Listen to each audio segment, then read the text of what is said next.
welcome to the Where's the Finish podcast. We are three runners talking to our friends, sharing stories about running, training, life, and asking the quintessential question, where's the finish? WTF.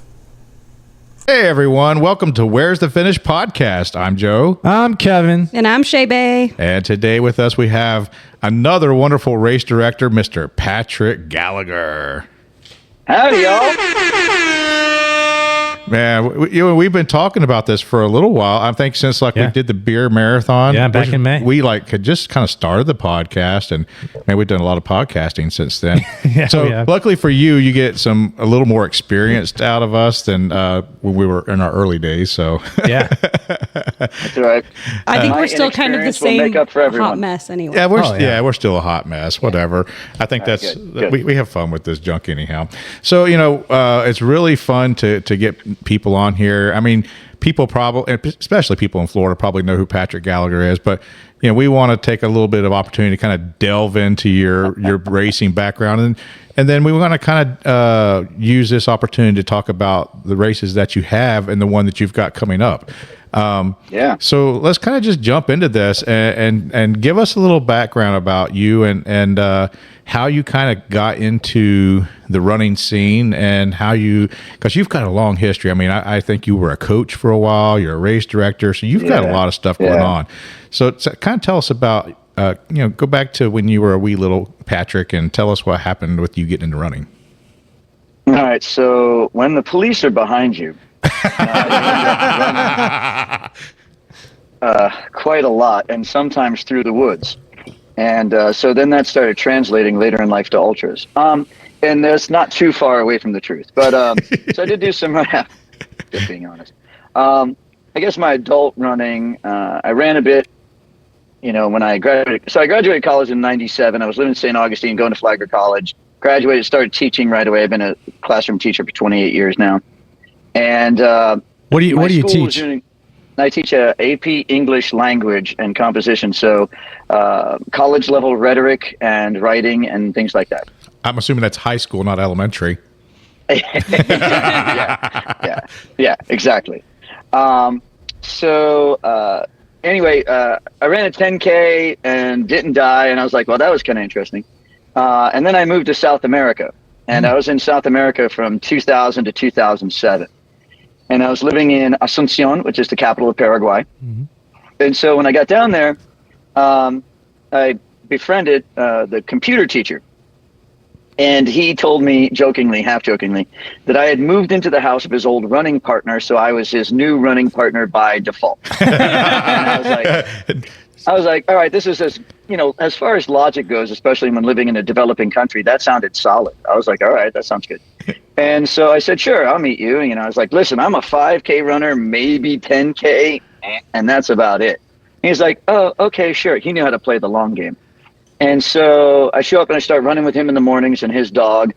And Rich is his name, and he's the one who started it all. And so fairly quickly, I realized that he was a different kind of runner than I'd ever heard of before in my life. Because he started talking about doing 24-hour track races and running these races that would last more than 24 hours and all this other stuff. And I was like, I'm sorry, what? At the time, I didn't know that all marathons were the same distance. Like, I had no idea what the hell I was talking about. And so he starts talking. So he was like an OG ultra runner from the late 80s and 90s. Wow. So was he from there, or where was he actually from? He was an American teacher as well. Oh, okay. And so I was teaching at the American School of Asunción. And so there was a bunch of American teachers there and everything like that. And so he had been Peace Corps when he was younger, so he's fluent in Spanish. He had lived in Costa Rica. He lived around in the United States. He spent a lot of time in Texas near the border. And so he just started regaling me with all these stories while we were running. I think I know this same person. I think this same person's name is Shae Merritt. What? We had an enabler, and the name was Shae Merritt. So just that's it. It's there's always one. There's always a patient zero. And for my life, it was Rich. And so Rich and I just started running all the time together. And then he was like, well, you should come out and run on the weekend. And I was like, okay, I guess so. You got to find something to keep yourself sane. You're living overseas in a foreign country. I was a private employee, so I didn't have like government support or anything like that. You just have to like find a way to survive in a lot of ways. And so I was like, running with Rich sounds fun. Sure, why not? And so we started running, and then we started doing long runs because he was training for like an ultra he was going to run back in the States. And then I just started mirroring all of his training with him. I was like, all right, this sounds fine. And we had crazy adventures, because we would, just make up routes. We hardly even knew where the hell we were going. And we would just be running, and you would hope that you would find a dispensary, as they call them, dispensaria, and things like that, to buy water or whatever. You can't drink the tap water there. Ridiculous number of stories of running in Paraguay with Rich. And it really just brought this all down to like self-supported, crazy ideas. What kind of terrain was it like there? Was it like a city, or was it like you in the mountains or rainforest? I mean, I don't know anything about Paraguay. So it's a city. It's the capital city. It has a lot of side roads that are what they call empedrado, which is all like big rocks. So those can get real interesting, like dancing across them. No, thank you. No, that sounds horrible. It got my ankles already. Even the sidewalks belong to the owners of the house. So sidewalks change drastically each house. So one might be nice and upkept, and the other might be all just busted cement and all sorts of things. And then there's stray dogs everywhere, all sorts of crazy stuff. And then I got talked into doing my first marathon there. And so I ran the international City of Asuncion marathon. It was international because some people from Brazil showed up. And so we were like, we've got American runners, and that race was wild. It was through the city. It's kind of a hilly city in parts, but not like San Francisco hilly. And like when the winner went through, they just like went home. So I was like out on the road dodging, Latin American buses and things like that on the race course. The few people who were handing out water were like these long plastic bags. Oh, yeah. And they were like tied shut. So you'd grab this bag from somebody and you're like, okay. And you'd like bite the bottom, and then it would just like drown you in waterboarding yourself while you're running and dodging buses and cars and all this other stuff. And dogs. They were always a constant thing. Dear Lord. And so, and I finished. And I was like, that was actually one hell of an adventure. And so I was hooked. So the first marathon I ran was 2001, was the City of Asuncion Marathon. And so I spent over 20 years running and racing marathons and ultramarathons. So while I was in Paraguay, I would run whatever random races they had, and it was always a damn adventure. And it was always a good question whether or not the roads would be closed or whether or not it would actually be the distance advertised, all sorts of crazy things. So wait, how were you keeping track? Did you have like an old school Garmin? Yeah, okay. No. This was long before Garmin's, girl. We didn't have none of that stuff. Back when you was a wee little one, Shae. Shit, we didn't have GPS. I had no idea where the hell I was. And to make the things really interesting, when I first moved there, I spoke zero Spanish, none. So like getting lost was always just an adventure, and it spoke to me, and I've always really kept near and dear to my heart like the sense of adventure. Going out and doing something like that. So, over the years, different people ran the marathon, who would come through as teachers, and the marathon just stopped happening. And then we started like inventing our own. Like one day I had no idea what the term was. We like created like a fat ass 50K-ish run in the local botanical garden park. Just stuff like that. Like we would just make stuff up and do it. And it was always I loved that aspect. So, I just ran, and it was one thing to keep me sane and keep me healthy while I was down there. I got back to the States. My ex-wife was from Gainesville, so we ended up coming to Gainesville. And I didn't run as much, maybe every so often. I got really into rock climbing for a while. But I would run like local 5Ks and things like that to stay in shape. And then after my divorce, I was like, Rich and I still kept in touch, and it turned out that he had moved back to the States and he was living just outside of Atlanta.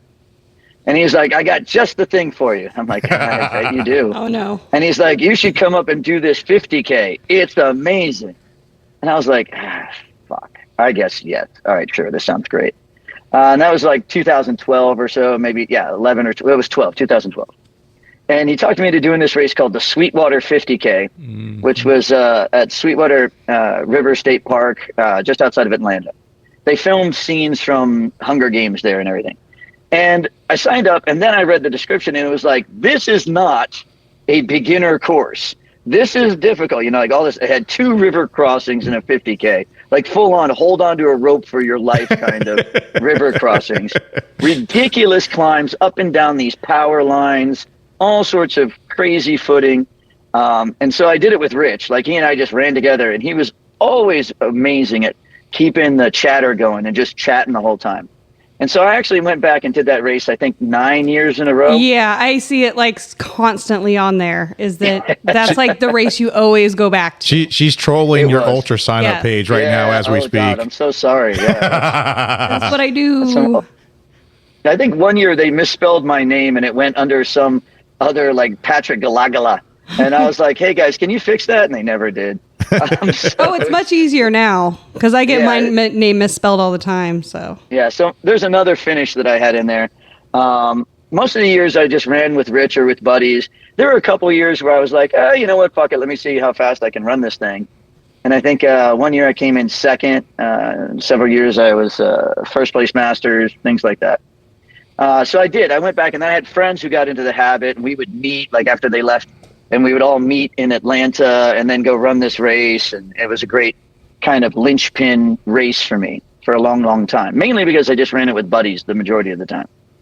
And then I just was like, hell, I should do more of these ultras. And so I started looking into ultras in Florida, and I started running those. And then one thing led to another, and a local running store, Fit to Run, said, hey, you want to be our coach? And I was like, yeah, sure, why not? So I started coaching for them. I coached for them for several years.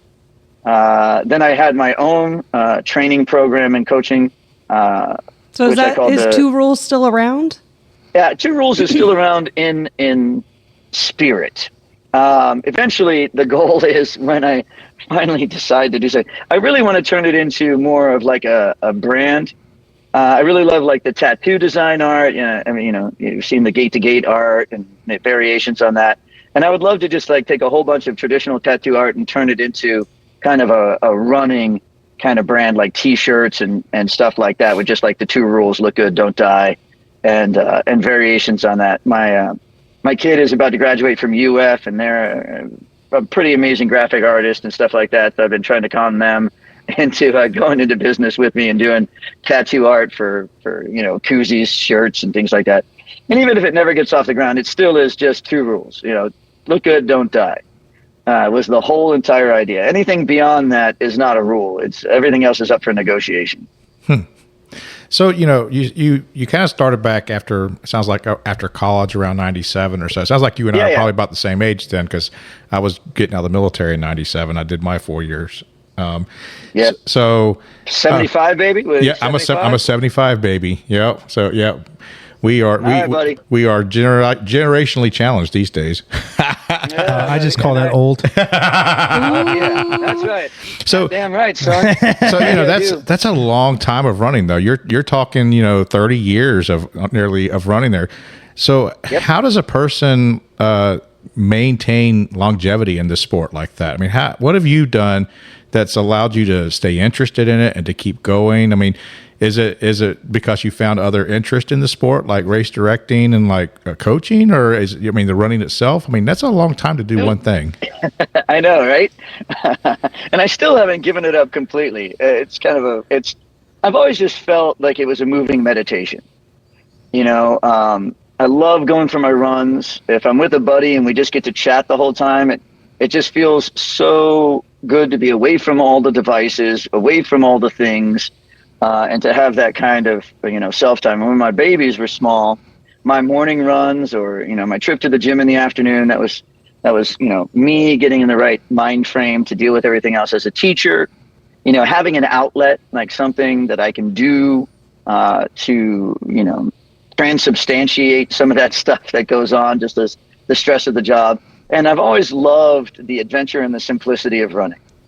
You just, you put on your shoes, and you can head out the door and not even know what the hell is going to happen next. I mean, I've been robbed at gunpoint. I've been attacked by dogs. I was mauled by a dog and damn near died. I've been hit by a car 3 times. It wasn't the same car. Back up, forward. It's like that scene in Serial Mom. If anybody remembers that one. Yes. I wanted to clarify. I've been hit by 3 different cars at different times. So all sorts of crazy shit. But it's been a constant for me. You know, it's like it's always been there. And I've always appreciated it.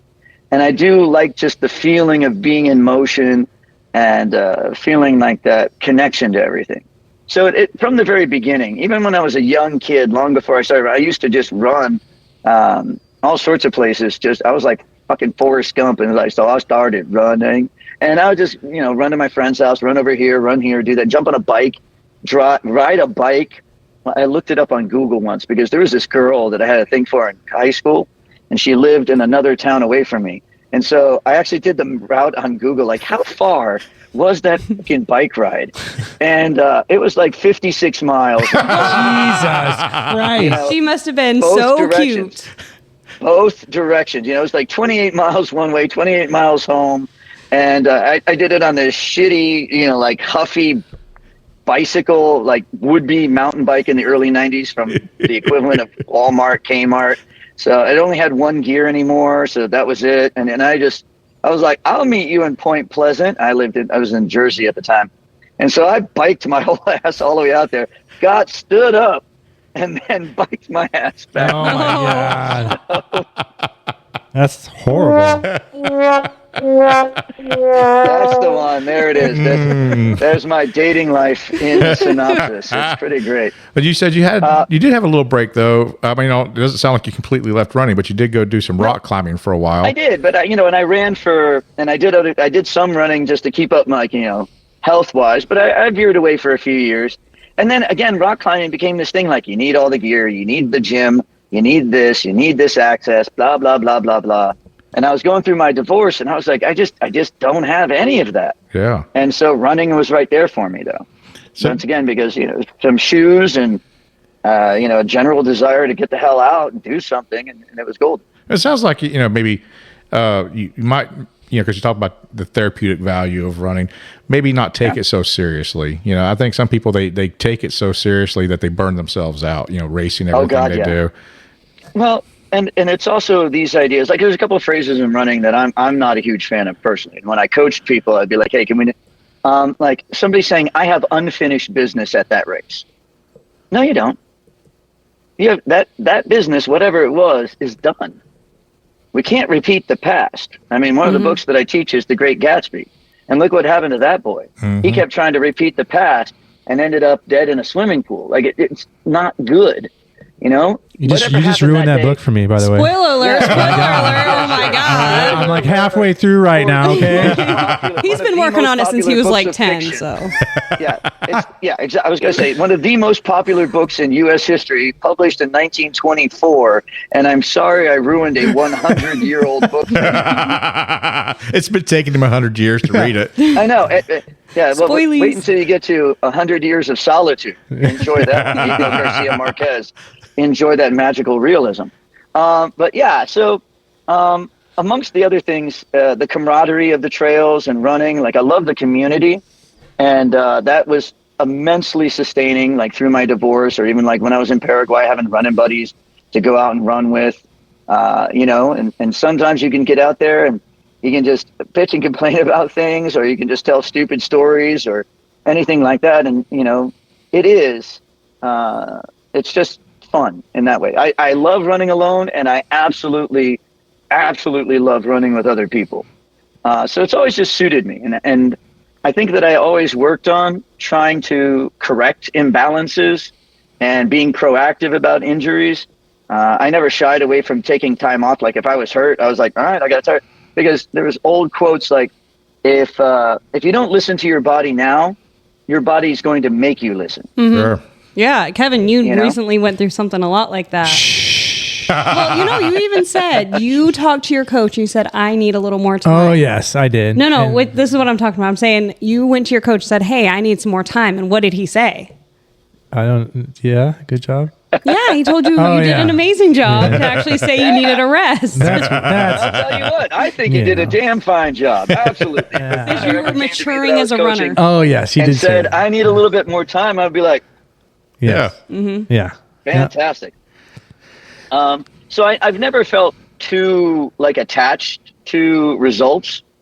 I don't, and that's honestly one of the reasons I stepped back a couple years ago is because I just didn't have any more questions that needed to be answered.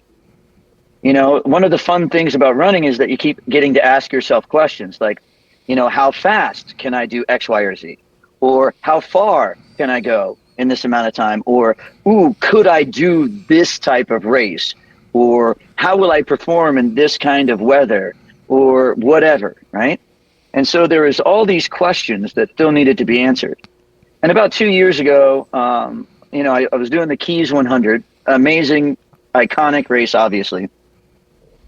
And the big question was okay, how do you handle the heat? No shade, running down asphalt and concrete all day long, 7-mile bridge, all that kind of stuff. How can you manage the heat? And I was like, yeah, that's a great question. And so I did it. And the problem was that it got to be nighttime. And I'm looking at my watch and I'm like, I could fucking walk and I'll still finish. And I had no more questions. There was no question of whether or not I could finish. And I didn't actually give a shit about how fast I finished because that wasn't the question of the day.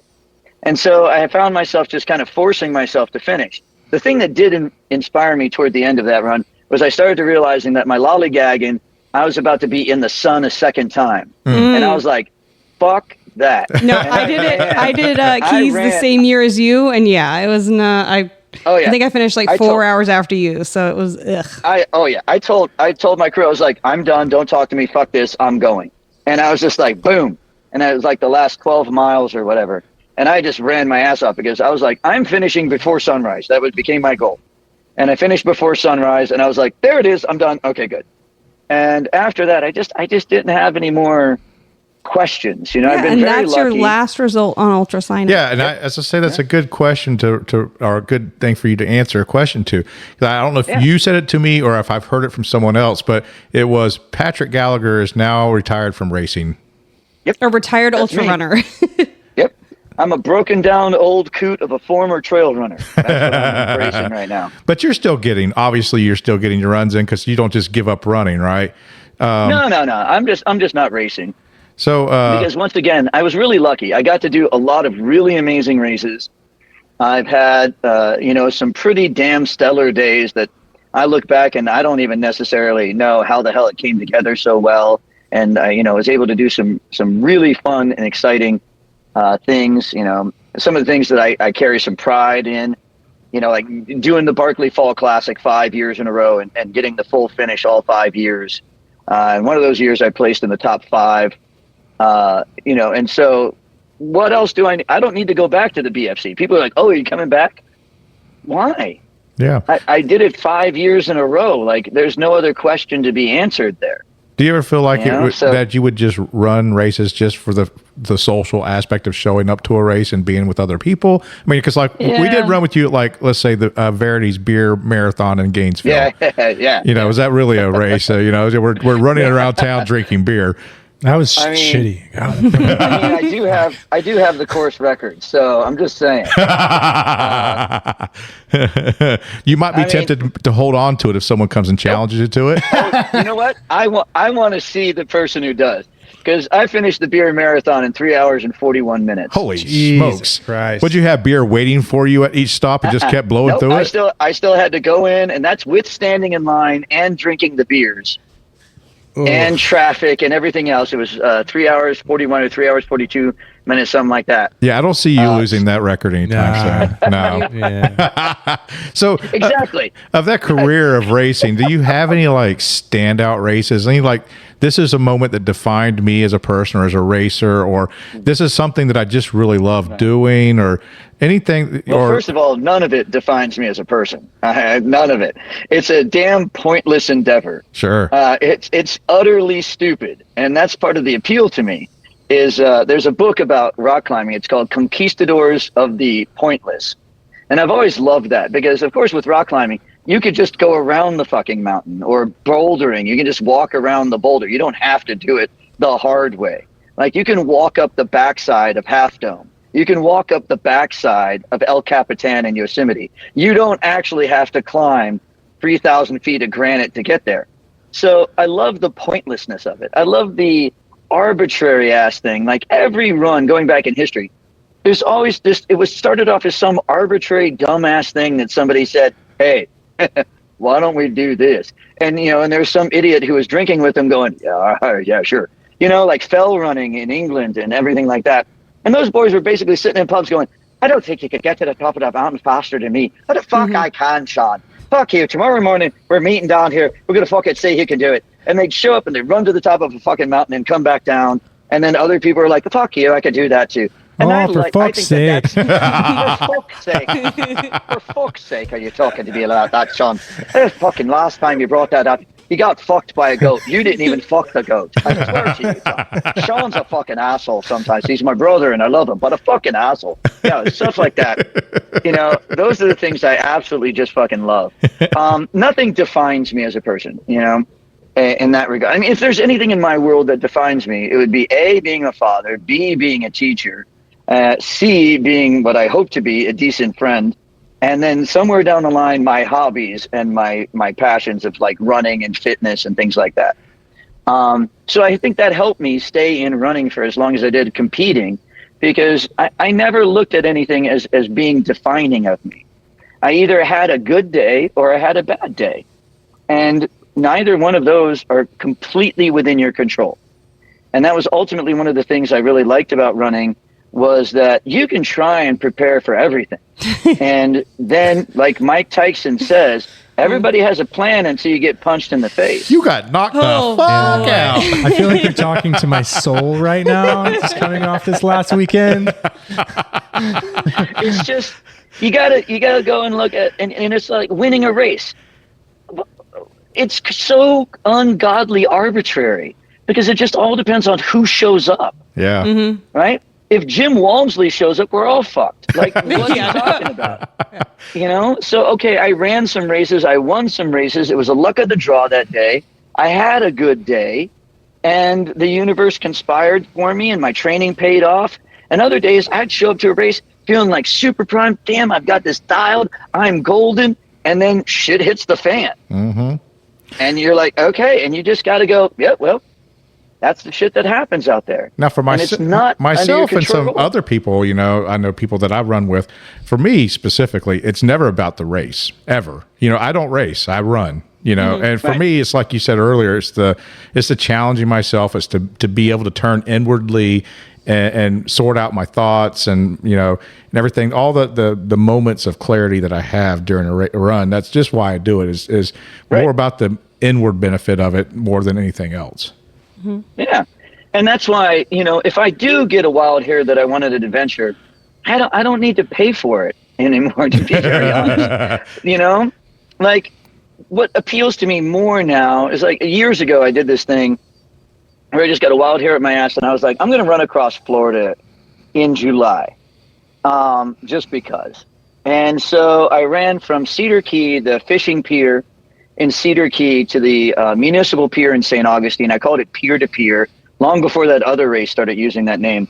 And I just like, but I spelled it Peer, because I was going to run with friends at different points. Like, people would just come out and join me. I spread it out over 4 days because I was curious if I could do like a journey run, right? Where you have to hit like 50K a day or something like that for multiple days in a row. And, you know, the last annual Vol State why haven't you done that? My radio. Because ultimately, I have dropped out of the cult of Laz, and also, if I want to do it, I'll just go and do it. Like, I don't need Laz's approval. I don't need, you know, the pat on the back from Laz, like, you did last annual Vol State. Like, I don't need that. Well, I will like kind of hit back and say it's more about the community that has been built around it. So it's not, because it's really become, the race belongs to the state. It belongs to the people along the route. All the trail annuals and all that stuff. Mm-hmm. And I get that. It's, you know, one of the things that happened to me over the years was I don't like cults of personality. it's just something that rubs me a little wrong. And, you know, and I did the Barkley Fall Classic for years. I had friends who did the Barkley marathons who, I feel very honored, that multiple people, offered me all the information to apply to the Barkley marathons. And I always thought that was the way it should happen. Like, if you have to ask somebody how to get into the Barkley marathons, you need to do it differently. And so I was very proud and very pleased about that. And for a long time, I really do respect Laz. Laz is an icon in all sorts of ways. But there was also just like these people and this feel of like this rising cult feeling about it. And it turned me off. And that's just a personal thing. The actual event and Laz himself, great. I mean, I did Big's backyard, you know, so I got to experience Laz like right up front at like his baby and everything like that. And I think he's amazing. I can't say, you know, anything other than that. And my respect for him is through the roof. But even at Big's, I quit just because I could. I went exactly one loop farther than I did when I won at Death at Dupuis. That was it. And that was I was just like, I did one loop more. I could have kept going. There was nothing wrong with me. But I was also like, I don't have anything to prove to anybody else. And these other people want it more than me. Like, it's going to mean something more to them. And I was just like, and I stepped away, and I am so content with my result that day, that I stayed in control, that I knew what I was doing. And then it was actually, strangely, an homage to one of my friends in high school who passed away. And he was a real, you know, alternative guy way back in the day. And he used to work out all the time, but he hated gym class. And he would never participate. Well, one day the coach was like, well, you're doing the physical fitness test. It was like the presidential physical fitness test. And my buddy Mike was like, yeah, no, I'm not. Screw you, I'm not doing that. And exactly. He was like in combat boots or work boots and leather jacket, everything like that. Like, he didn't care. And some of the other guys there were like on the wrestling team, and they're like banging out all these pull-ups. And finally the coach is like, if you don't get on that bar today, you're going down to the dean's office, blah, blah, blah, blah, blah. So Mike stands up, just takes off his leather jacket. He walks up, reaches one arm up, reaches the other arm up, and just as easy as the day is, just started doing pull-ups. And he just kept going. And then at one point he stopped, and he looked over and he was like, how many did he do? The one weightlifter, or the one wrestling kid who like blew everybody out of the water. And the coach was like 27. And Mike was like, how many do I have? He said 24. He went 25, 26, 27, 28, and then just dropped and walked away. He did exactly one more and walked away. And it was beautiful. And so for me, I went and did one more lap. That was for Mike. I did one more than I did the previous time, and then I went home and I had no more questions, no more concerns. It wasn't like, gee, could I have gone? I made my point and then I went home. So for a period of your life, and I'm not sure if you're still doing it or not, you went into coaching. What kind of pushed you into coaching? What took you that direction? I'm a teacher. I mean, that's at my core, I'm a teacher. And so, like I said, a buddy of mine who I was running with at the time, he worked at Fit to Run here in Gainesville, and apparently they were looking for a coach, and he was like, you should coach. And I started thinking about it, and I was like, I guess I could make that work. My kids were little at the time, but I could bring them to the track workout on the night that I had them. And then I had freedom on certain weekends to go and run, and they were getting old enough where I could leave for a few hours to go run. And it was just like things, and I just started loving it because I'm a teacher at heart. I want to teach, and I want to see other people succeed. And I love pacing people. I love going out and supporting people. And that is what actually eventually led me to race directing, where I can vicariously have all of these myriad experiences of racing. Like, I'm never going to get the feel of someone completing their first 50K. I'm never going to get that feeling again. But I can stand at the finish line of gate to gate, and someone can fall into my arms as I stand there with a hat and a medal in my hands, and they fall into my arms, and for one brief moment, I get to feel what it was like to finish my first 50K. And that is infinitely more important to me than just about anything else. It's like that shared experience, creating an event that somebody can push themselves, they can find out something new about themselves, they can have success. My younger brother was at this year's Gate to Gate. I didn't even know. I didn't even know I had a younger brother until 2 years ago. Oh. And so that's a whole crazy long story. And he came down, and he was originally saying he was going to do the 50K. Well, he's a Gallagher by genetics, and he should have known better. The bib that I gave him was a 50K bib. And he looked at it, he was like, excuse me? And I give him credit. I will totally accept him entirely as my brother. That boy just went over, grabbed his gear, and stood in line and was like, I guess I'm doing 50K today. I met him within like the first mile or two, because we were running near each other, and he's like, oh yeah, I wasn't going to be doing a 50K today, but I guess I am. So what you're telling me is he dropped up. He dropped up. Hey. Exactly. Love you drop Jumped up, baby. So tell us about the history Jump up. of the Gate to Gate race. When did that happen for you, and how'd that come together? 2016. So years and years ago, I was running out in San Felasco, but it was, 10 more years ago, there were no real maps of San Felasco. It was part of the journey of San Felasco was to go out there and get fuck all lost. And that's what we all did. And I didn't know that there was a way to connect the southern hiking trails to the northern biking and horse trails. And there was a guy who had been here in town since college. He had been here in town for like 20-something years. And he said, I know a way. And he said, before I leave, I'm leaving town in a few months. He was moving out to Colorado. And he sent out an invite to some of us in town. And he said, come for a run with me. I'll show you how to get to the north side from the south side. And I was like, all right, adventure time. And so we had to accidentally not read some signs, because if you don't read the sign, you didn't break the rules. And so, we purposely didn't see some signs, and he showed me how to get up there. And when we got up there, I looked at my watch, and it was 7.5 miles. And I was like, are you shitting me? And when we ran back, it was 15 miles. I was like, that's a fucking 50K with a little wiggle. And I had this idea. I was like, I'm going to do a race. And they're like, no, the park manager never has allowed any race. Other people have tried. And my personality, that was immediately like, okay, we're going to see hold my beer. Y'all watch this shit. That's right. Mm-hmm. So I didn't go to the park manager. I went to the Friends of San Felasco. I knew that they existed, and I went to them, and I showed up at their meeting, and I waited through all their stuff, and they said, all right, we have a guest. And I said, I'd like to put on a race and give you guys all the money. And they went, money. I have ears. I'm listening. Speak. We're listening. You Yes. have our attention. And I said, so, hey, I'm an ultra runner, and I'm a runner, and I've done this, and I'm a coach, and I have all these things. And I'd like to put on, we don't have any running races in the park, and I would like to put one on. And I already had like a blueprint of the course I would use. I had already figured out where aid stations would be. I had paperwork. Like I already have like the lead. I can get this insurance. Like I had everything on the table. And they were like, what do you need from us? For you guys to say yes, that you want me to do it? Because I knew if the Friends of San Felasco supported it, it would get fast-tracked by the park manager. And it did. And so that was the relationship ever since. So I went to them in early 2000, because then they were like, wait, when do you want to have the race? This was like February. I was like, not until October. And so I started working with them from the beginning, and then I started volunteering on their trail work days.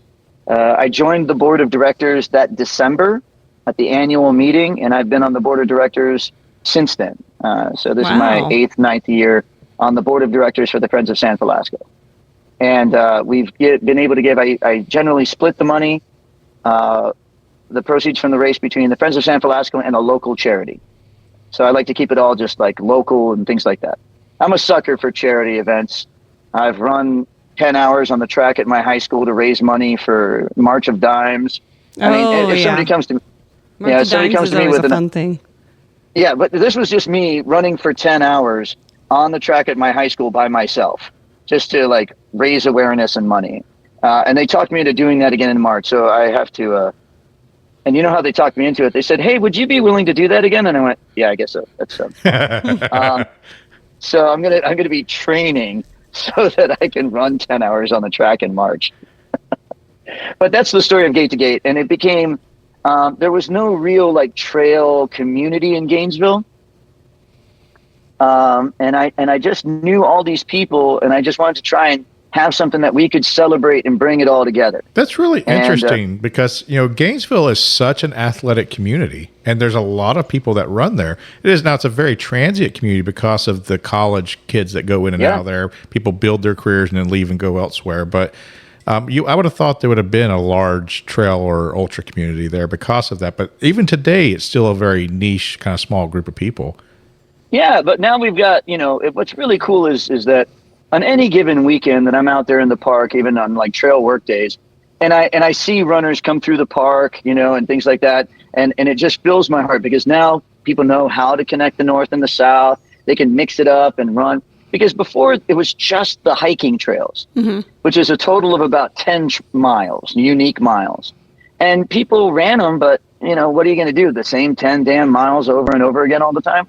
And so opening up the full park and building a relationship and a community with the mountain bikers so that now, at first they were real pissed that there were runners on the biking trails, to be honest. Some of them were pissed, not all of them, obviously. And now, I've built this community with them and through the Friends of San Felasco. And now it's just like everybody's out there at any given time. And it just feels wonderful. The last ultra that Gainesville had was in the 80s, maybe early 90s. There's a paved rail-to-trail in town called the Gainesville Hawthorne Trail. And they put on a 50K back in the early 90s, late 80s. And then it disappeared and never came back again. So the longest race we had was the 5 Points of Life Marathon, and that disappeared. And then 15Ks, 10Ks, 5Ks, on any given weekend, you can chuck a stick and hit one of those around here. Oh, yeah. Well, I think anywhere. It's like, hey, what weekend doesn't have a race? That's not a thing. So I really wanted to, showcase San Felasco. I wanted to give the community, both local and Florida ultra running, like something to showcase San Felasco, because once I saw what was out there, I was like, there's nothing else in Florida that is like this place. And I'm terribly biased, of course. But I think it's just some of the most amazing trails. I mean, there's over 70 miles of unique trails out there between the horse trails, the biking trails, the access roads, and the hiking trails. I mean, that was my A race last year. I mean, Gate to Gate was the race I trained for all year long. It really was. Man, that makes me so excited. And it's also, I wanted it in the, I know, I see that, the golden year. And, I love the fact that there are people out there training in Florida through the summer for Gate to Gate. I'm like, this is Florida. It was my very first trail race. Actually, my very first race. What? Ever. Yeah. So I started running in May of 2017 and then ran Gate to Gate 17. And then 2018, it was my first 50K. Nice. Yep. Oh, my God. I love it. Yeah. So let's talk about your Gate to Gate experience here a little bit, Shae. I mean, you just did Gate to Gate. Yeah, it was a good one. Yeah. The love the orange hat. That's possibly one of my favorites. The orange and black combo color. That was really tight. I like that this year. Yeah. So I had the brilliant inspiration to not change the shirt color, because I used to, as the logo always stayed the same. It was just this color of the shirt. And I was like, you know what? Let's just change the logo and then do this. And that was like. So nice. Mind blown. Yeah. And so I'm glad everybody loved it so much. Yes, oh, yeah. I think so you ran both with of my these brother. two were jealous that they didn't do that and get the hat this year. Yeah, because it looks so cool. So was Susan. Susan's like, oh, well, I should have done it. It's like, so she did the 25K and she's like, Speaking of tattoo worthy, our good friend Susan has ran your race and she has it now on her. She has a Gate to Gate tattaoo. She does. Yeah, I had no idea. Yeah. I think she showed you maybe a couple years ago, maybe. Yeah. So after she did Gate to Gate. On race day, I just... probably. That's probably true. Yeah, come on now. Sometimes things get lost. First of all, I'm a teacher. And so I have to tell my students all the time, like, kids, we're having this conversation, but if you don't put it in writing, I'm going to forget. Yes. This is just how this is going to go. I see 182 students every single day. So that's gone. And on race day, I've got how many people's DNA all over me? all of it. All the DNA. So yeah, if I saw it, I had forgotten, and I really would love to see a photo online and tag me in it. And I would love to just gush all over that and be like, "This is amazing." Yeah, I'll see if I can find it, and we'll get you tagged in it. I got a question. It's really not really a sidebar to the race, but the capybara. Have you seen one out there yet? It's like a decade into this thing. Have you yet to see one of these big, chubby, friendly looking rats? I've never seen one out there. Golly, I've heard the story. Is that true? Are they really out there? Well, they found one in the Gainesville area. Okay. And years ago, they do claim that there was, solid reports of a population out there, or at least some, but they're gone. No one's seen them. There's lots of other really fun and interesting things out there. One of the other races I put on a few years ago was the San Felasco Fiasco, which was my homage to Barkley. And it was, orienteering ultra running in May in San Felasco. And in prep for that, and all the years I have been off trail in that place, just about every damn place that's worth interest of going. And I've seen just about every damn thing that lives out there in that regard. I've never seen a capybara. I've seen otters out there, more pigs than I can count. There was a pig trap out there. Yeah, this year. So I saw it, and I saw it, and I was like, "What is that?" So as I got closer, it's like this octagon, and I'm coming up to it. He literally put that there on Thursday. I was out marking the trail, and he was putting it there. That's our contractor, because of course all the hogs are invasive species. Yeah. And so the state of Florida allows contractors to come out and harvest. That's the term, and harvest the hogs. And so they have to move the pin because hogs are smart and they figure it out. Especially if they do harvest, because they have to harvest them in that corral. Mm-hmm. So what happens is he watches like some little feed on his phone, and when there's a good number of hogs in there, he presses a button and the gate slams down. Okay, so it's not automatic gate. So I saw the little cell signal tower thingy. There's like a little apparatus. And so I was like, I want to go in and look at it. And then I'm just thinking like, I go in there, this gate's going to slam down. I'm going to be like, I'm going to time out of this race because I'm stuck in this pig pen. But I like had that brief moment of like, I want to go in there. No, this will ruin my day. You really don't. Really don't. It won't automatically go. And then they come out, and then at night, and he has to use a silencer, and then he harvests them in that spot. But once you killed a couple hogs in a spot, the hogs know it, and so they got to move the octagon around the park to help continue to be successful. So how many times have you run gate to gate, Shae? Let's see. It's been going since 16, I think. Okay, so wait, I've got blue, red, purple, green, yellow, pink, orange. 7 years. Yeah, all of them except for one. All of them except for the first year, the black shirt. Yep. And I have all the hats except the blue one. Yeah, okay. So as a runner, Shae, and of course I know what it's like out there on this course. I've run it myself. What brings you back to it every year? What is it you like about it that brings you back every year? Because you're one and Patrick, she tells us every time I'm one and done. I'm never except for this race. This and like Badger. Yeah. But that's what I come back to it every year. It was my first 50K. The trails are beautiful. The shirt, I can't resist the shirt. I can't resist the hat. I just love I love the design so much, but it's also just like, it's comforting. Like, all of it. And then you're like, oh God, I didn't remember how many hills there were. I already blanked them out. And then for some reason you go on course with like an air pump and you pump up the hills between the first loop and the second loop for everybody. It's actually, they're heat activated. As it warms that makes so much more sense. They expand. That's It's science. Yep. Yeah. But I just have such a good time out there every year. It's like a no-brainer to sign up for it every year. What's your PR on the course?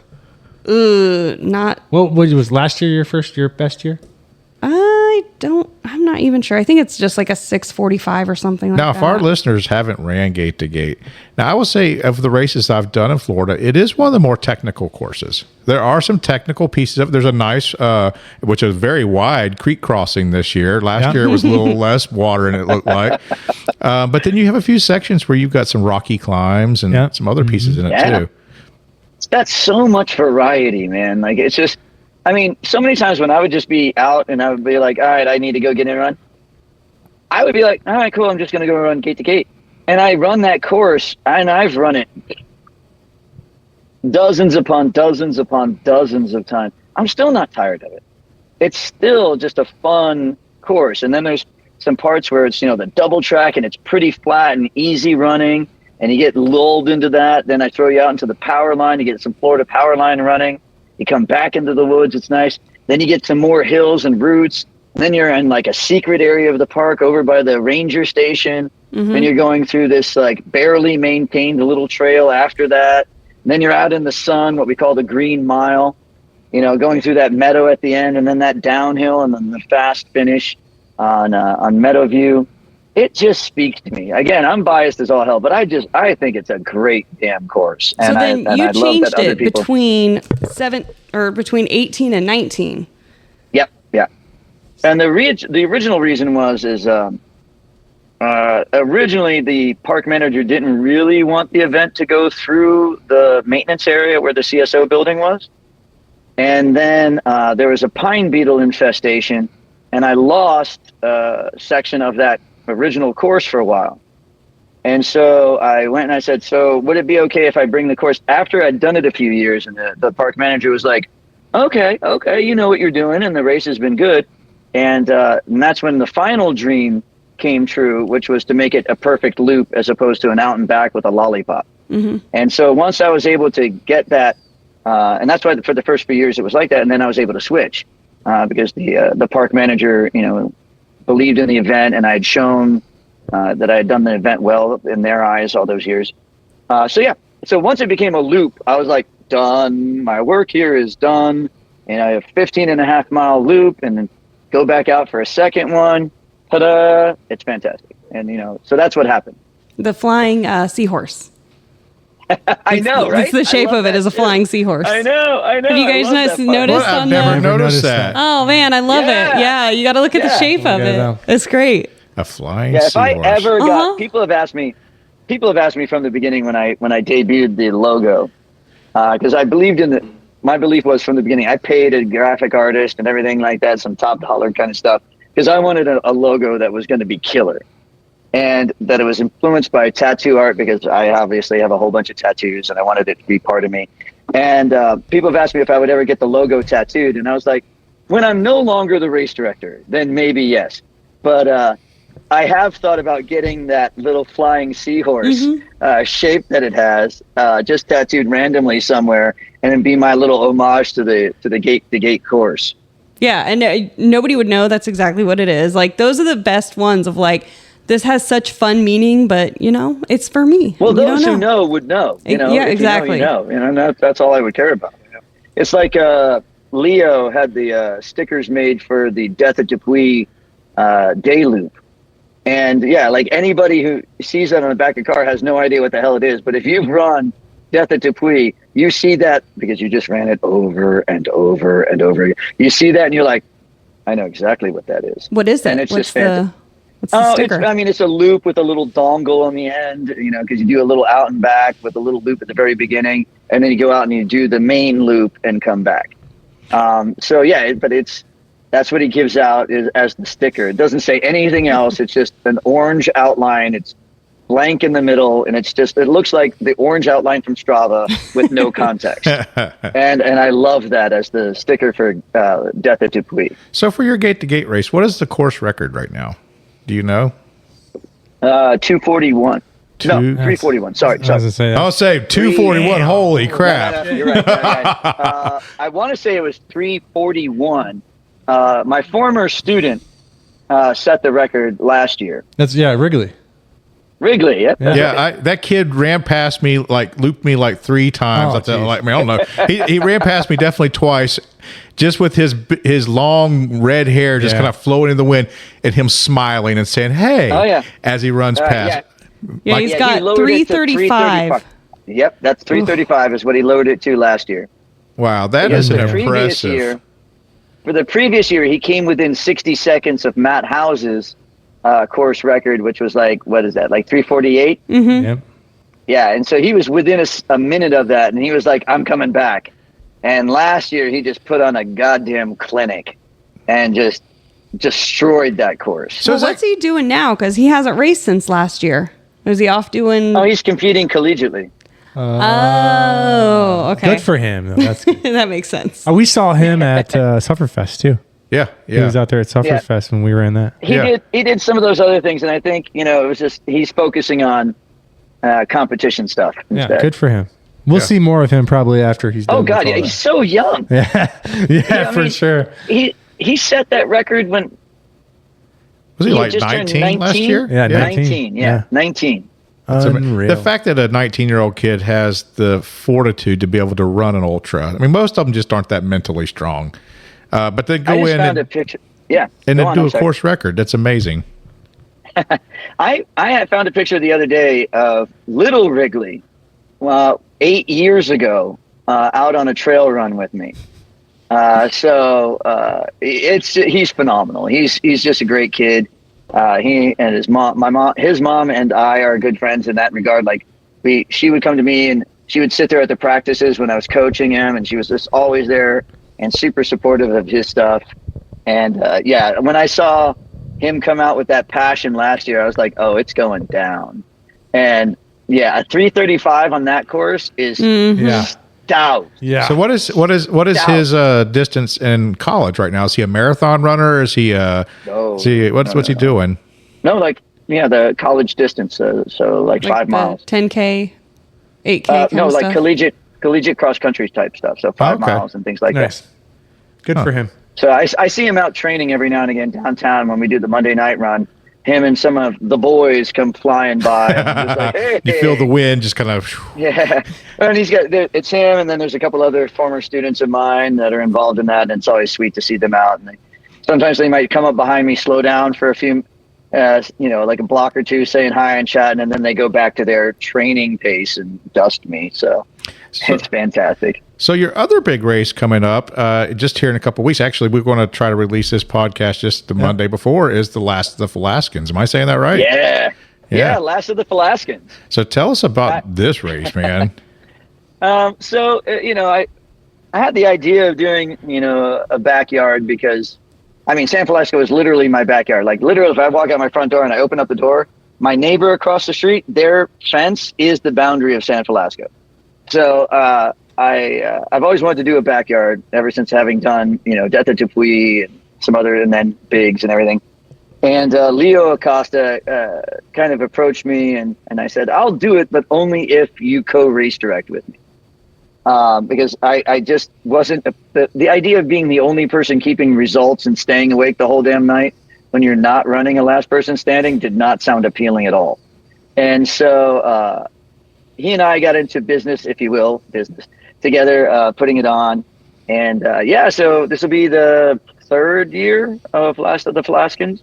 And of course, I just love naming things a silly name, so I love that. And so, we got a great day course, day loop on parts NRAT from gate to gate, and then one of the mountain bike courses, Tongue Nut.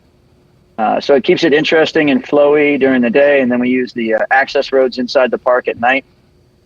So it's just a pretty flat, pretty straightforward night loop. And I love it. I just love it. Some people ask me, you should try and get more and more people there. To me, it's also like, if people want to do a last person standing, they'll find out about it and they can show up. It's not about, I don't like hyping things. I don't. There are other race directors out there that I very publicly am not aligned with. And it's about that just constant self-promotion and constant hyping. I'm just like, I got this cool race. You want to come do it? Come on, hang out. It'll be great. And so that's what it's been with Last of the Felascans. We just had like 3 people sign up yesterday and today. So I think we're now at like 27 or 28 people doing it. And I'm so thrilled with that number. I think that's fantastic. So a lot of our listeners are either new to ultra and trail or not even ultra and trail runners. We actually have a pretty wide variety of listeners. So can you kind of explain what that format of race looks like, what the distance is, and how that race works?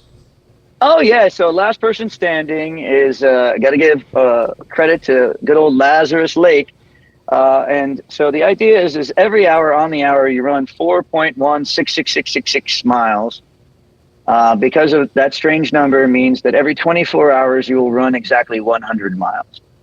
So what happens is at the top of the hour, everybody gets in the corral, whistle blows, you go out and you run your loop. You can run it as fast or as slow as you want, but you must finish in under 60 minutes.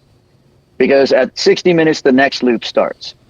And you rinse, wash, repeat until everybody else quits. The winner has to go officially one lap, whatever you want to call it. Everybody starts calling them yards now.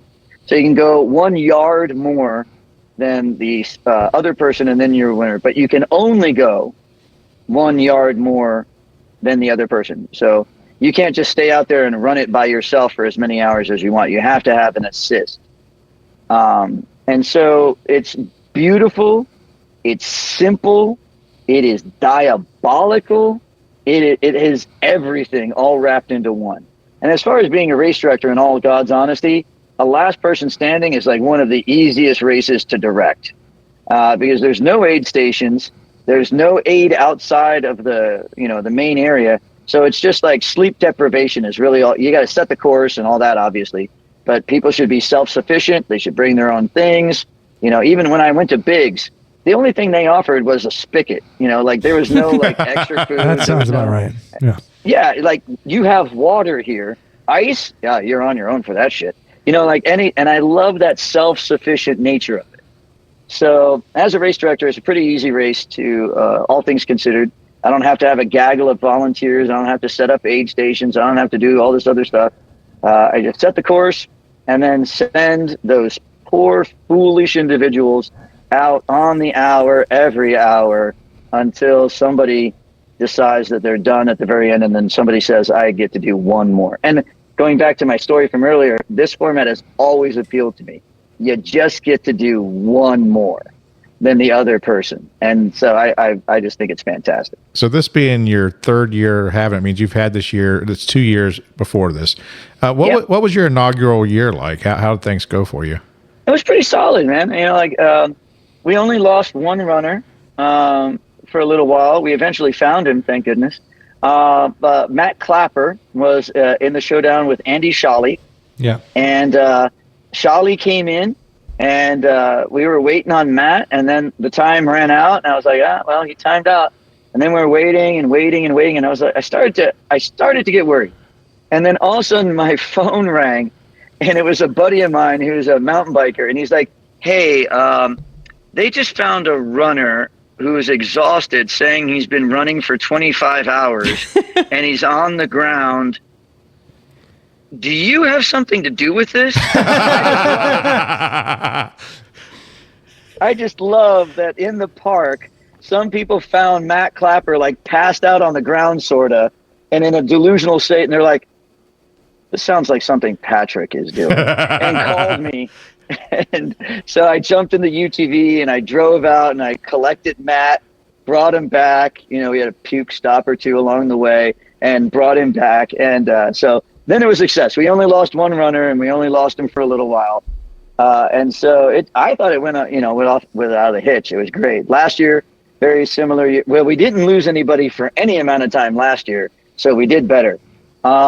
And so, once again, it's a great race, and it distills so much of personal competition and competition between others into this pure form that's accessible. Like anybody can come out and run one damn yard and just quit. Mm-hmm. Well, it also sounds to me like it might be a little more accessible for a spectator, because ultra running is not a spectator sport. Yeah, it's not conducive to spectator. But when you're doing a 4 mile loop, people can see you every hour during the race. You can come out. Yeah. I've had friends who've come out both years who just came out for a little while, sit around the fire at night, have a beer or two, watch a couple of yards go by, and they're like, oh yeah, damn cool, man, I'll come back in the morning. They come back the next day just to see which people are still stumbling after a long night, and it's a really cool style and event. Sounds like I need to break my beer fast and go hang out at a race. Hey. You're almost done with not having beer. You've got one more month left, and you can have a beer. Come on, Joe. Come to the dark side. So that's right. Grab some Athletic Brewing and come on up. Exactly. So Matt Clapper came back, though, right? He came back last year and then won it. Yep. Yeah. Yep. That's good. Any showdowns that you expect this year? Anything? crazy? There are a couple of people. Joel Rich. I'm really curious. Joel and I have raced against each other, and he is a damn strong runner, and he's been doing it for a long time. So as far as he has great ability. I just opened up my ultra sign up, and he's in his 50s, and his age rank is 99.7. Wow. And his overall rank is 97%. That's pretty impressive. He's strong as hell. I mean, he apparently did a warm up at Azalea last weekend and did 58 miles in 12 hours, and was second overall. He did 6 days at the Dome, 376. Damn. Yeah. In his 50s. TikTok. That's wild. Yeah. Yeah, TikTok, he was down there 12 hours, 63 miles in 12 hours. So he's got both speed and endurance, and he's won 50Ks and everything like that. He and I were duking out a 50-miler one year. He was on the podium at Gate to Gate. Oh, yeah, that's right. He killed Iron Horse that year. That's right. I wish Iron Horse was still around. Yeah, so do I. That was my first 50-miler in Florida. Iron Horse, 9:47 in the 100K. Wow. Jeez, Pete. That's crazy. And it's Florida. Yeah. Yeah. In the heat. Well, Iron Horse was in Palaca in February. I wanted to do that one, but it went away. And I think one year he went after my Daytona 50-miler record. He tried. Huh. So I still have that. If there's one result that I have that I'm like, that was a great damn day. It was the Daytona 50-miler. And that course record still stands at 6 hours, 43 minutes for a 50-miler. Wow. And that year I was 24th. Yeah, I was 24th overall in all of North America for 50-mile times. Wow. So it's top 25. Wow. That's wild. That is crazy. So Joel Rich is damn strong, and he's got the experience, and he sure as hell knows what he's doing. Now so it'll be like, who can show up with him? Is Matt Clapper signed up again this year? But no, I don't think so. I think he's injured right now. Yeah. But Andrew Shae, he's got a lot of solid experience in backyard format. He's so damn good at it. And he's just a strong, happy dude. I love watching him work. Yeah, Mike Alberts is out there. He's going to run it too. Mike, and so is Chris Stengel. Yeah. They're both running it. Yeah, Jamie Saunders. Right. Jamie Saunders is out there. Yeah, she's a tough runner. She is. Yeah. She Ava is George. fast. Don't discount Ava. If she I don't think she'll actually go for Love Win, but Ava is a friggin' strong runner too. God, she's killer. So if someone I think there's definitely the possibility of it going for a nice long time. Yeah, I could see that. So if someone wanted to do this race, do you have a limit on how many people you're allowed to sign up? Have you reached that yet, or will there be still spots available for people to sign up? Oh God, yeah. I mean, I put in the permit for 50 because I think anything over 50 would be too crowded on the single track in general. And right now we're at like 27, so we got room. So you can still sign up, guys, if you want to sign up for this. So if you want to come out and do Last of the Felascans, I mean, 11 days from now, you'll be fine. You'll be fine. It's great. Oh, great. So, Yeah. Sign up. Joe, sign up right now. Get your phone out. Sign up, Joe. That's the day of our race. So we are hosting a 5K here on our. So we are also extremely biased towards our trail because we have between. I would be disappointed if you weren't. Between our hiking trails and the biking trails and the horse trails, we've got at least 300 plus miles. At least Trail. 7 miles. At least 7. Yeah. We've got about 300 miles of designated trail in the Greenway in Marion County, Florida. So right outside of Ocala. And then you add on top of that, half of the county or a third of the county is also consumed by the Ocala National Forest. which we have a good section of the Florida Trail that runs through that. So I'm hosting a race out there in March. This will be the second year for it. And then there are miles and miles and miles and miles of old dirt roads out there. So we're also looking at expanding some racing, some runs in the Ocala area, and trying to bring some stuff into Central Florida too. Yeah. Oh yeah, you can run from all the black bears and put on a nice 100-miler for people to dodge black bears all night. They are out there. Fantastic. They're out there. We just saw some last weekend, weekend before last. We had the Across Florida 200 out there with some folks, and we seen 3 out there within a very short period of time. I don't think I've ever been in Ocala National Forest and not seen a bear. Yeah. I'm just saying, like, it just seems like every time I was out there, I seem to have seen a bear. But you know what we haven't had out there? Capybara. That is true. I want one. You know what shape they are? They're friend shaped. You just want to pet one and wiggle his little nose. It's just like a big guinea pig. I think we should take a trip to the zoo. Or steal a capybara? Not steal a capybara. I'll distract you with my magic hands and run away fast. Yoink. Wait, how heavy is a capybara? It's like a 60-pound like. How much rat. does a capybara weigh? You're asking Google? 77 to 150 pounds. Oh my God. Okay. Before we steal a capybara, I need to start lifting. Like the world's largest rodent. Yeah, you do. So funny. Listen, Patrick, we want to give you an opportunity. Is there anything else that you would like to talk about? We haven't kind of asked questions. Maybe we really wanted to hit on these races with you and a little bit of your run history. But listen, you're a man of many skills. You know, you're a teacher, you're a coach, you're a race director, you're a runner yourself. You're a family man. You know, you obviously have a love for people because, I mean, you would let the sweatiest person hug you in the middle of a race. We appreciate that. So what about Patrick have we not asked a question about? Well, there's several snarky things I could say, but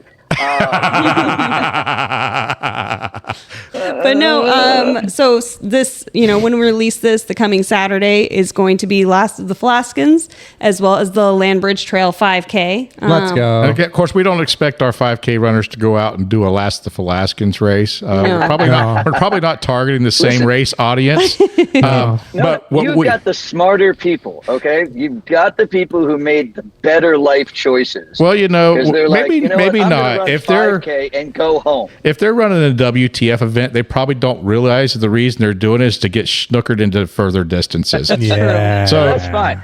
That's fine. The first one's on us, guys. It's fine. It's just a little 5K. Yeah, you'll be fine. Yeah, and the next thing they know, they'll be doing an ultra, and that's the way we roll. Or 100 miles.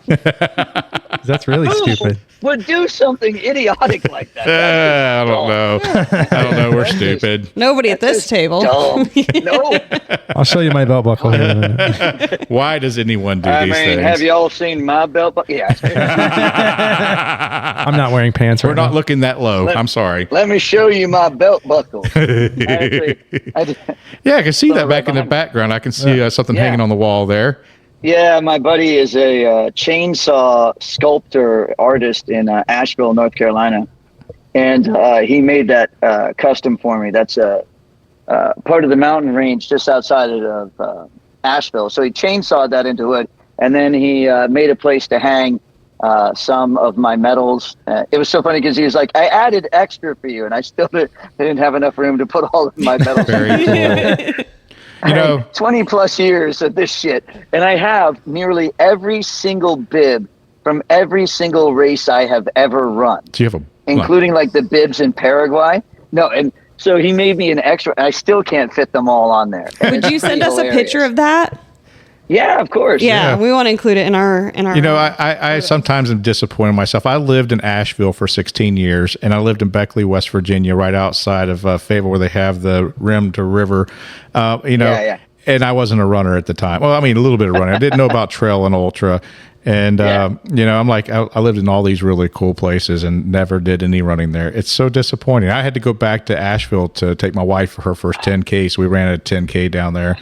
And it was so much fun. I'm like, man, I don't know why I didn't run here.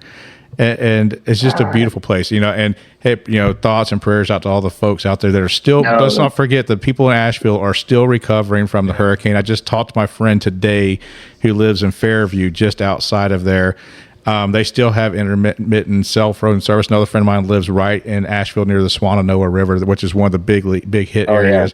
They still don't have potable the River water. Arts District and everything like that. Yeah. He had a shop down there in the River Arts District where he sold stuff, and it's just gone. So we had two friends that passed away in the storms just right outside of Black Mountain area. It's horrible. So, we're still thinking about our folks over there in Asheville. If you want to travel there, take your money. That's one thing people forget is that when these places get hit like this, people stop coming. But you know what? That's an area that is built on tourism. And when people stop traveling there, they stop taking their money. And these people need commerce. They need business. So if you can get there safely and there's places to go there. There's oh God, I have like second family up there. The number of trail runners and just really dear friends that I have in that area, and it has been destroying me in so many different ways. Frantically waiting for updates from them. Two friends, artists, in the River Arts District, and then all the trails. Buddy race director up there, and there's a business partner that I worked with for a while when we did all sorts of GPS like navigation events and things like that. It has destroyed me. One of my best friends here, Jonathan, his wife's from Asheville. It's tough. It's tough. There are resources out there, by the way, for anybody listening, of areas that if you want to go be a leaf peeper, like places that are able to welcome you and things like that. And then areas that you need to stay, like Blowing Rock and stuff like that. Don't go there. Yeah. And don't go and make it part of your fucking sightseeing tour. One of my buddies up there has been posting kind of some daily updates. And people who like drive down his road because they heard the hollow on the next side of the mountain was real bad, and they just want to see it. So don't be a fucking catastrophe tourist. Yeah. If you're going up there to see the trees and everything, see the trees, be where you're welcome, and do what you can otherwise. But there are areas to stay away from, and it just hurts the people there when you're just treating it as a spectacle. Yeah. If you do want to be a catastrophe, if you do want to be a catastrophe tourist, you can certainly follow me around in a 100-mile event. Or go to Felascans around 2 or 3 a.m. That is where the best catastrophes are seen. If you want to see some real suffering, I have just the thing. All right. Spectator fear is a 6-pack for the race director. He really likes IPAs. And I got a spot for you next to the fire circle, and I can show you some things. That's great. And the things I'm going to show you won't even get me arrested. It's going to be fantastic. All right. Well, we'll go ahead and wrap her up here. Thank you guys so much. Thank you, Patrick, for being with us. We're always happy to go to the races and everything like that, and like what you bring to the community. So make sure you check us out on Facebook, on Instagram. Go to our website, where'sthefinishpodcast.com. And if you're Benford, oh no, never mind. Yeah, we got Benford. We got Benford. That's really funny, by the way. Yeah. I've never been Benford. It's so great. Wow. Well, you will now after this. You'll get that. But anyways, I guess let's go. Let's go.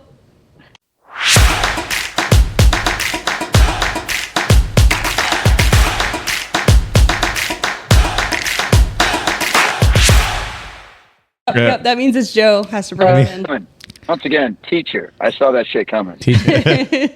Don't volunteer for anything. They learned us that in the military too. Yeah, volunteer or be voluntold. Yeah. Okay. Yep, voluntold. That's a way of life right there. For sure.